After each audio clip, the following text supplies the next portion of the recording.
Чацвёртым артефактам стаў генеральскі мундзір 1829 года з гардероба самога Мікалая I.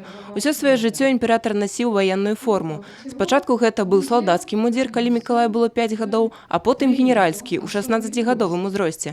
Традыцыйна ў Расіі усе прадстаўнікі дома Раманавых насілі форму, таму і лічылі сябе афіцэрамі на троне. У мікалаеўскую эпоху афіцэрскае адзенне шчодра ўпрыгожвалася, асабліва каўнер і рукавы. Яны расшываліся залатымі ніткамі.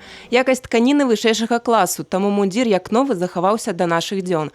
Пры тым, што на працягу многіх гадоў ён час ад часу мяняў прапіску. Еще в 1937 году этот мундир был передан Государственным Эрмитажем артиллерийскому музею города Ленинграда.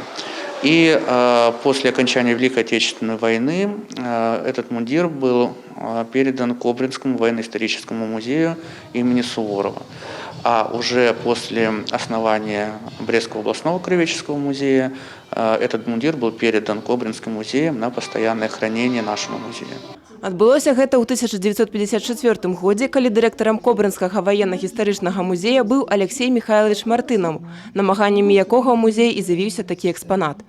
Порядка 19 музеев Беларуси получили благодаря поездкам Мартынова по другим городам уникальные предметы из очень большого количества коллекций. Это и обмундирование, оружие, снаряжение, это и литографии, и предметы декоративно-прикладного искусства, нумизматика и многое-многое другое. На прэзентацыі экспаната гучалі творы, якія адлюстроўваюць мікалаеўскую эпоху, у тым ліку і ўрывак з кнігі Паліны Венгеравай «Успаміны бабулі», дзе распавядаецца аб рашэнні Мікалая I узвесці Брэст-літоўскую крепость. Личность Николая I действительно в истории очень знаковая, как для Российской империи, так и для всего мирового сообщества.